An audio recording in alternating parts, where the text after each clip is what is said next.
Hey, Retcon Raider here, and welcome back to episode 8 of my ongoing Let's Play Battle Brothers series.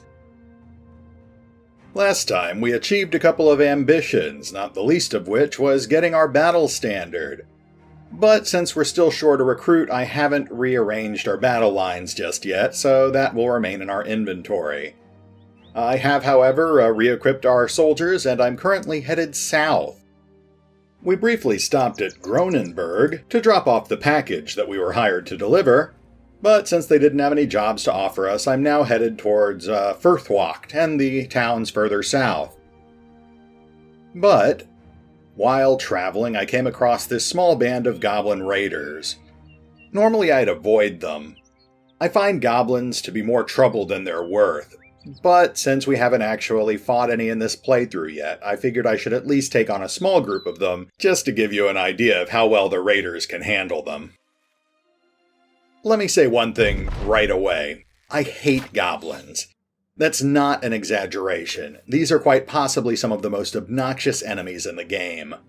I avoid skeletons because I know what their strengths and weaknesses are, and I generally don't kit my mercenaries to handle them very well. I'm a bit wary of orcs because orcs are powerful and sometimes unpredictable opponents, as we've seen with our 2 losses so far. With goblins, though, they're just built to be annoying. And the worst of them tend to be these guys, the goblin ambushers. We can see one here, but there's got to be at least one more hiding in the darkness out here somewhere. These guys use special short bows equipped with poisoned arrows, which cripple anyone that they hit for 2 to 3 turns. Now, I could open up combat with my usual barrage of arrows, but in this case I actually need to engage these guys as quickly as possible. I need to pin them down and then overwhelm them with our superior strength, rather than ranged attacks. So what I'm going to do is pass with all of my archers and move up my front line instead. That way my archers will be able to move closer, getting better chances to hit without sacrificing the defensive line of having shield men in front of them. Generally speaking, although physically frail, these goblins are frustratingly evasive.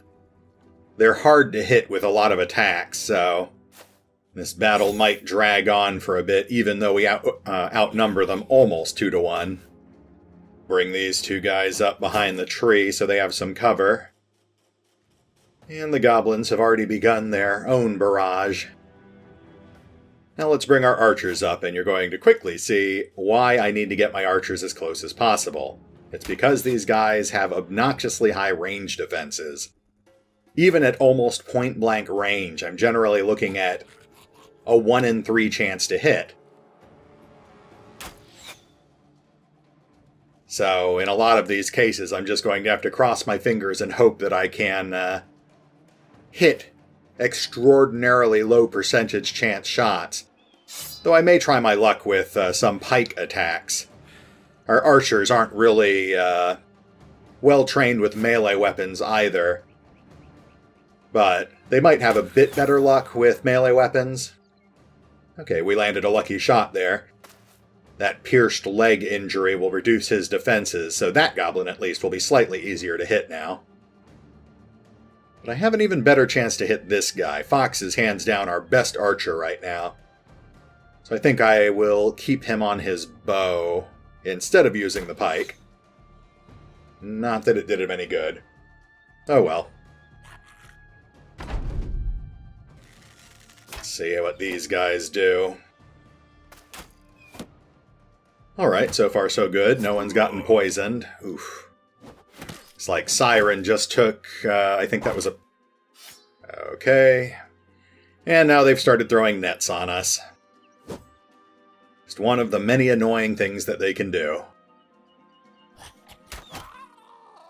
There we go. Alright, that goblin has been mostly neutralized now. Let's see if Mark can land a good hit here.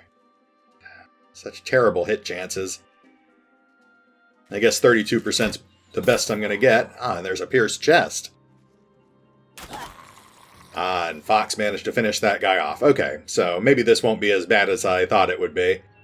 Though Siren's already got a serious injury on him. I think that was a... Hold on. 36, okay. I think Siren's got a pierced leg, so I have to watch out with him now, too. Because that's what got a Shizu killed. The pierced leg injuries reduce your defenses, and in this game, that's about the worst thing that can happen to one of your mercenaries. The lower their defenses, of course, the easier they are to hit, and the more serious injuries they're going to suck up. Can't get past this guy's shield. Alright, well, that's why I've got the flails, I guess. It's a pretty bad hit chance, though. Ooh, very nice. There's Henry Baggins with an instantly fatal headshot on that goblin. We'll bring the Faceless Goon up here to join the fray against these guys. See, if I had hung back and engaged in my usual long-range tactics, these guys would have actually had the edge. Even though they would have relatively low chances to get past my shield lines, every one of their hits would have been obnoxious, crippling injuries, or nets, or other similar attacks that would slow me down or handicap my soldiers. Rushing forward and engaging them like this... And there's the poison. Rushing forward and engaging them like this is also dangerous, but not as dangerous.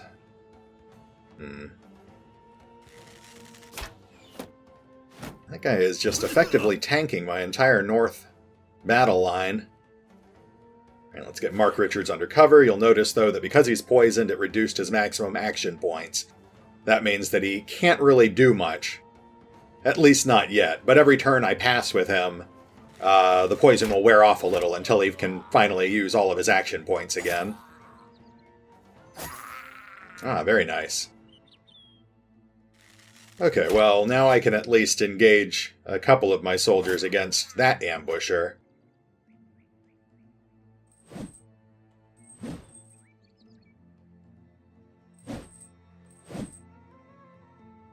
Not having a lot of luck here. I'd love to bring Roderick up, but I don't think I want to leave my archers open to any more poisoned arrows, so for now I think I'll hang back. Suppose I should focus on... Oh, there we go. Okay, 2 fairly solid hits, no serious injuries, but at least we're finally making progress on that goblin. Roderick, hold position. Oh, there we go. Okay, so Bunny finally finished off that goblin with a lucky shot. I'm tempted to switch her back to the bow. For now, she'll hold.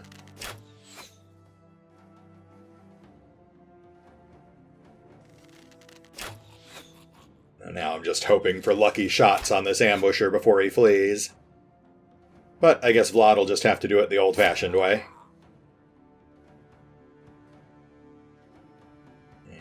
Mark, unfortunately, is still poisoned. He can get off a regular shot, but not an aimed shot, which means, yeah, the chances of him hitting with that were pretty low.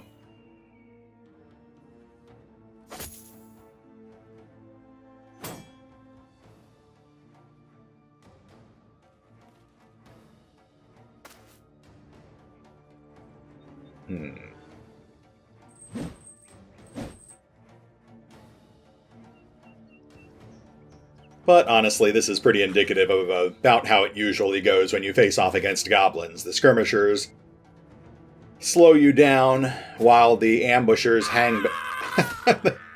That scream. Good lord. Okay. That was satisfying. That goblin attempting to break from combat only to get horribly cut down was very satisfying. It almost made this whole battle worth it. Now I can finally focus on these last 2 guys, and there goes the other ambusher. Unfortunately, I don't think I'm going to be able to catch up with that guy, but I will see if I can take some parting shots at him with my bowmen. Otherwise, I think it's just time to converge on this last skirmisher and cut him down. But yeah, like I was saying, this is pretty indicative of how your average goblin battle goes. The skirmishers focus on slowing down your front lines by hitting them with nets and bolas, and then tanking them with their shields and high melee defense scores, while the ambushers just dance around on their back lines, harassing you with poisoned arrows. Generally speaking, you're going to win the fight, but you're going to take so many piercing wounds and lose so much armor and health that the battle is just completely non-profitable. In this particular case, we've actually gotten off pretty lightly. I think we only have one serious injury so far, though it is on one of our best frontline fighters. Yeah, that guy's gone. There's no way I'm going to catch up with him. Alright, everyone, focus on this last goblin down here on the south side.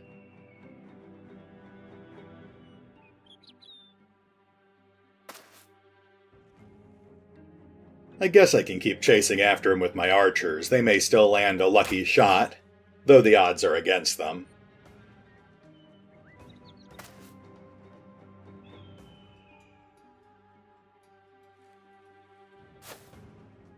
Oh, and of course you'll notice now the poison is finally worn off on Mark. I think that was exactly 3 turns. So he has all of his action points back now.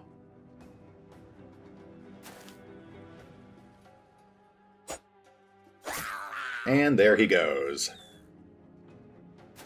Now I'll have everyone else chase the ambusher, but I think he's 1 turn away from reaching the edge of the board, so if it prompts me with a... Yeah, there we go.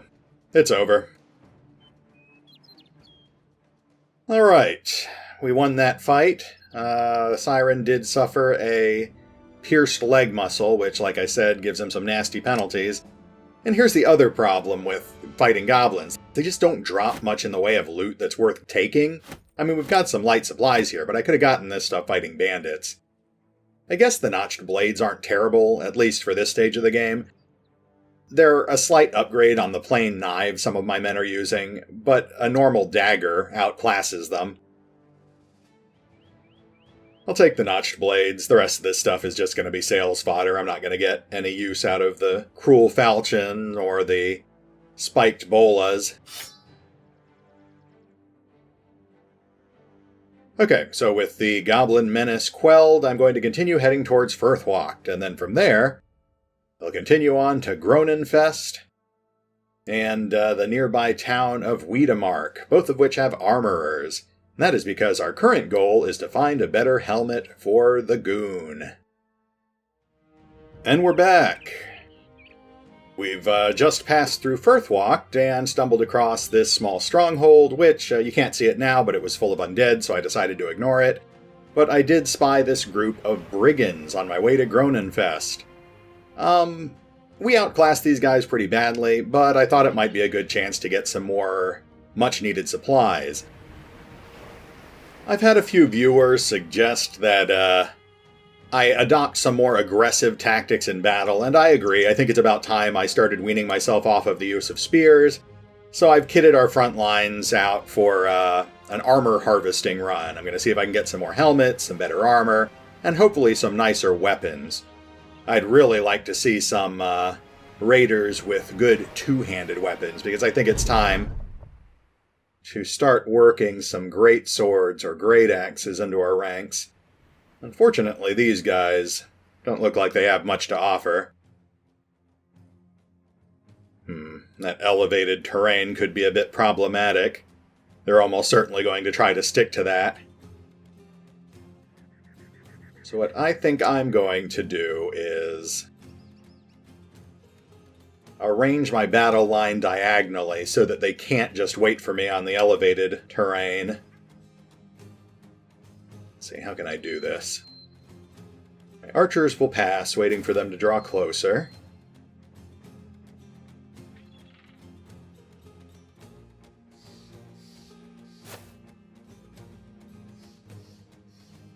Yeah, I think, I'll go ahead and attack that guy. Nice shot from Potato. Followed by an attack from Fox, I think. Yeah. Those poachers are low skill enough that I won't have to worry about them too much. Though I do see that one managed to inflict a light flesh wound on Roderick. Alright, so I'm going to engage the guys on the south side, but I'm going to completely avoid that elevated terrain. I've already got my daggers at the ready, so I can immediately start puncturing. In this case, you'll notice that Vlad is wielding one of those goblins' notched blades. They count as both swords and daggers, which I think means they have a 2-hit bonus. And they can pierce armor.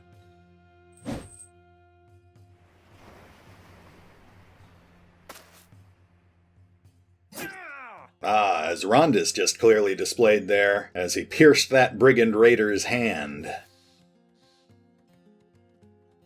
Alright, now let's just focus on surrounding these guys with more of my men, but I will move Siren up onto the elevated terrain. Ooh, very nice. He managed to pierce that raider's hand as well. That basically neutralizes those two guys. But now that I've moved up my front line, I can start moving up my archers as well. I suppose I should take out those poachers, but he just had a better chance to hit this raider.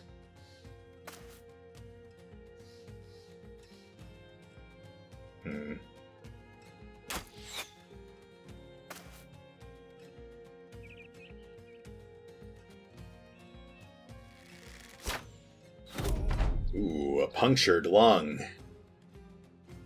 And that is another basically crippling injury. I believe that drastically reduces his fatigue and fatigue recovery. And this raider is basically dead. There he goes. Means first kill goes to Mark Richards. And second kill. Nicely done, Mark. Oof. So Alessandro's been engaged in close combat. I guess I should have seen that coming. But I should be able to salvage that situation pretty easily. Let's see here. I think we'll just focus on continuing our knifing barrage. Let's see where I can sneak in some arrows. Bring Fox up, and I guess fire at that poacher. What is that? A pierced leg muscle, so that'll make him easier to hit with my other archers. And Potato can't hit the poacher, so I guess he'll fire on this guy. And a complete miss. And we'll continue to knife this guy to death, though our odds are pretty low. He's shield walling now. He's basically trying to tank our southern line. For all the good it did him, that's a pierced chest there. And then Henry Baggins. I kind of want this guy's coif, so I'm hesitant to smash him in the head. I guess I'll switch off to my knife.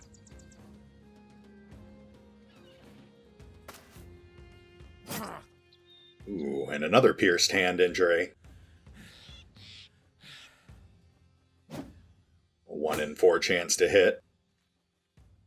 Now this is the guy I want to use flail attacks on. Unfortunately, Faceless Goon is still slow because of his maimed foot, so he can't move and attack in the same turn anymore. Siren with elevation can easily finish this guy off. And you'll notice he got 3 attacks that turn. That's because he is a dagger specialist now. We'll touch on that in a moment. I don't think I mentioned that in the last video, but...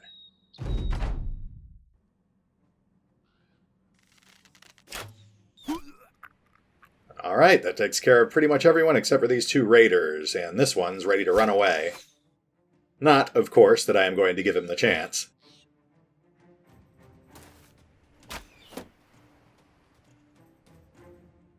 Potato's got an open shot at this guy. That shield has saved his life 3 times now. Alright, let's just move in and stab him to death then.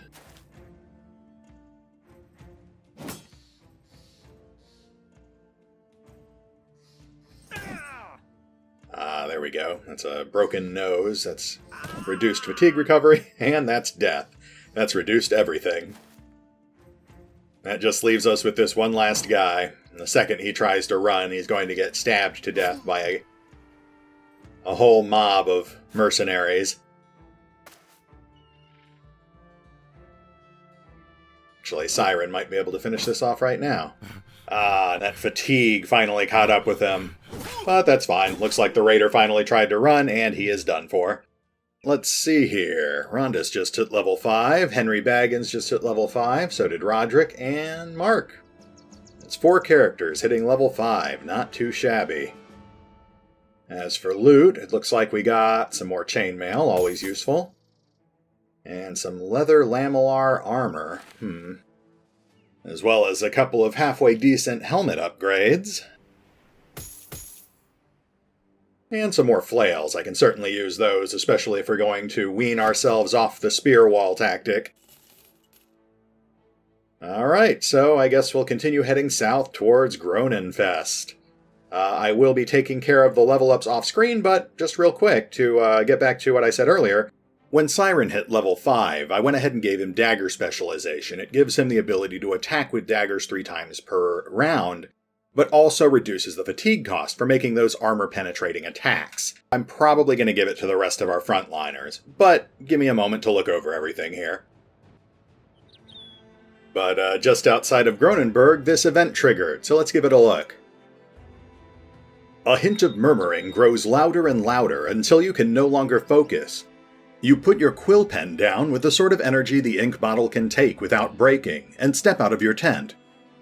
Potato and Mark Richards, the pusillanimous, are standing there bickering over who is the better shot. Seeing you, they waste little time asking if they can hold a shooting contest to decide who is right. Well, of course you can. You throw your hands up and tell the men to do what they must before retiring back to your tent. Outside comes the twang of released arrows, quickly followed by the thwap of them finding their targets, again and again. The din of men grows louder as what you can only assume is a throng of observers grows. Finally, the contest is at some sort of end, indicated by a refreshing silence, and you get back to work. Well, we don't find out who won. We spent a lot of ammo, but Potato and Mark Richards both gain permanent bonuses to their range skill. A happy ending for everyone. And on to Groninfest. Okay. Oh, it's time to choose a new goal for our mercenary company.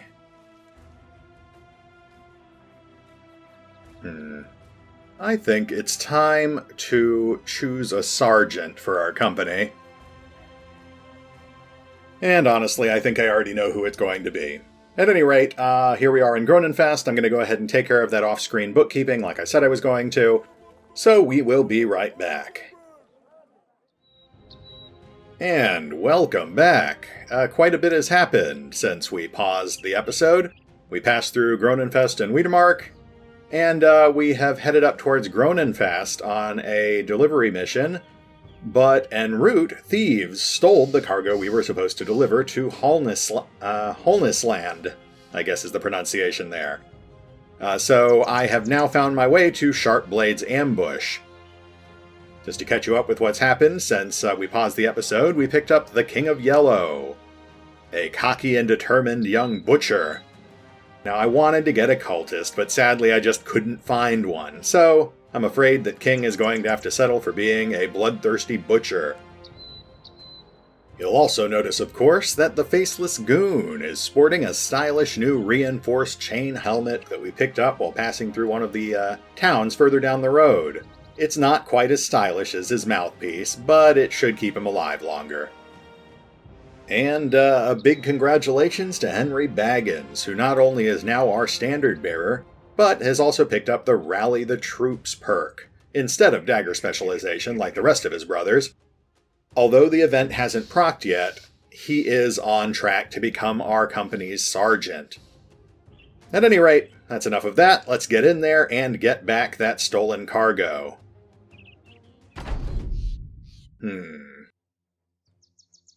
We've got some pretty jagged terrain and they have a height advantage, but since they have no ranged weaponry, that is a non-issue. I do think, however, that I'm going to fiddle with my positioning a bit here.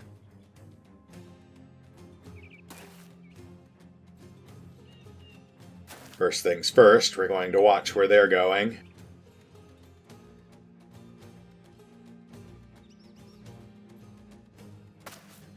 Alright, that guy just concealed himself in the bushes. I'm going to have to remember he's there so I don't get caught by surprise.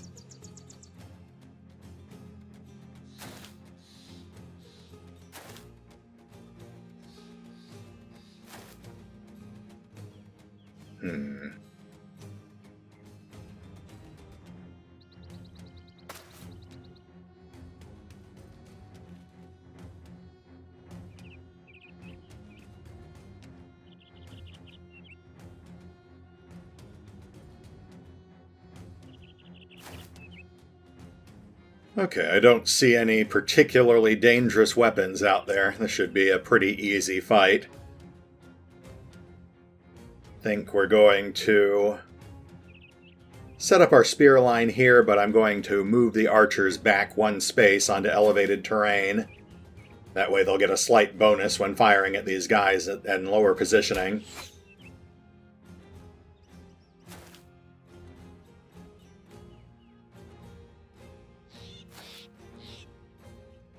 Gotta be wary of that guy hiding in the bushes.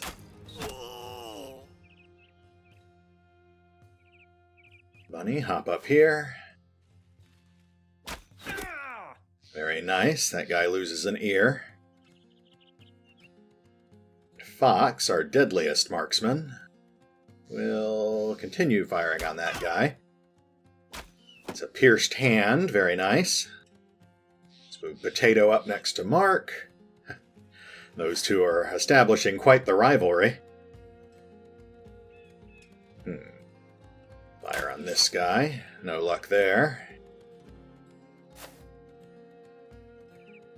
And the rest of these guys will get the spear wall at the ready. This will give King a chance to get his first kill.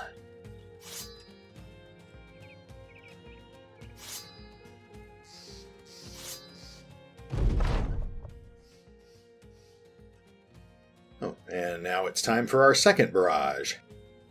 Now this guy...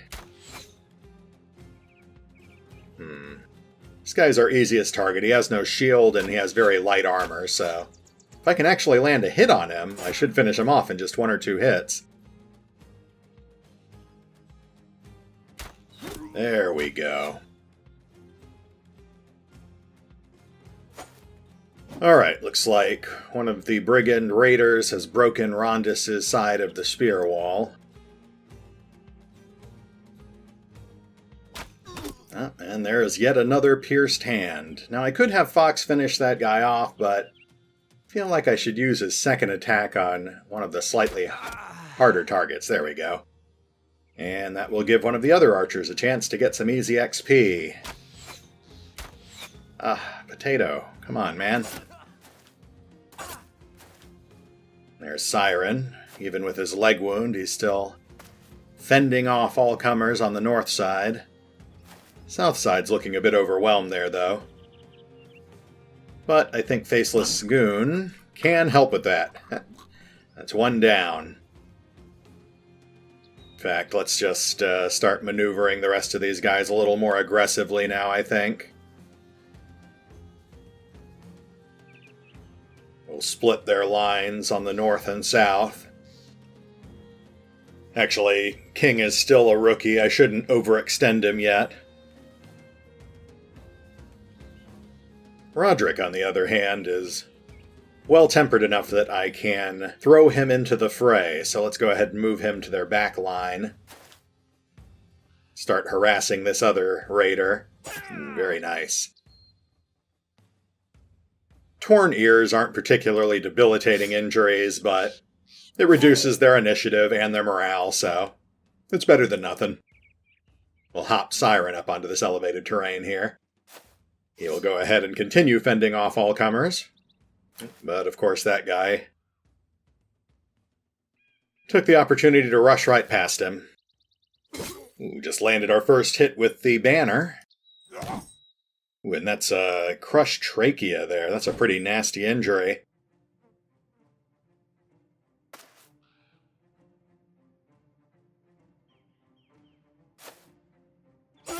And King gets his first kill. Against a target with a crushed trachea, but let's not diminish his accomplishment.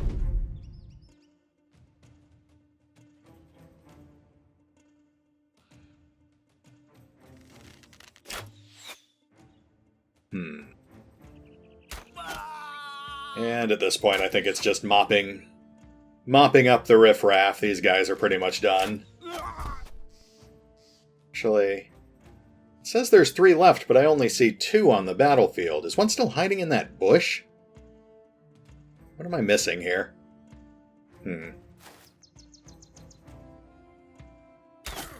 Ah, yep, there he is. Oof. Okay. Roderick's armor just got torn up. So I can't let my guard down just yet. Alright, that guy's ready to retreat. That means I can focus on these other 2 guys. But Rondis will go ahead and finish him off and then move up.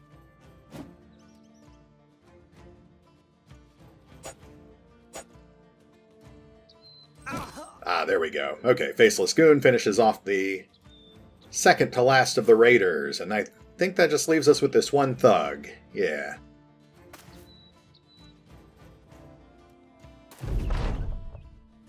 No.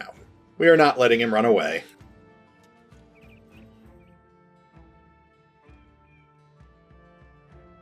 And I think it's only appropriate for the final blow to be struck by our aspiring Sergeant Baggins. There we go. Now let's see here. Faceless Goon went up a level, but otherwise it's just experience across the board. No serious injuries. So let's see what our haul was. An assortment of miscellaneous goods. Some more spears, though we're trying to avoid using those now. And some armors. I might get some use out of this stuff. I'll have to take a look at our current equipment lineup. But I see we've just passed the 30-minute mark, so I'm going to go ahead and finish delivering these goods, and we'll pick up here next time. I think it's safe to say that despite the setbacks we suffered last time, things are starting to really look up for the Retcon Raiders. Hey, Retcon Raider here. Not a lot to say this episode. Aside from our first skirmish with those goblins, things were pretty run-of-the-mill. We picked up some more equipment, gained some more levels, and are on the fast track towards officially promoting our company's sergeant. Moving forward, we're going to start leaning towards more aggressive battle tactics. I think it's time to retire the spear wall and start working more flails and better daggers onto our front lines, to efficiently bypass things like shields and armor. I'm also going to start keeping an eye out for some decent two-handed weapons and some more polearms. We can't afford to buy any just yet, but if we're lucky we might come across some hapless raiders that are carrying some for us. And given our ever-expanding waiting list, I think it's time for me to start setting aside some extra coin to bring in some backup mercenaries. So we have some more warm bodies to swap in and out of the battle line when our more experienced mercs are laid up with an injury. But we'll pick up with that on Monday. For now, this is Retcon Raider signing off. Thanks for watching. Oh, and remember, although I do love playing Battle Brothers, you can find out more about the game on the official website, or the FanRun Wiki. Links are in the description.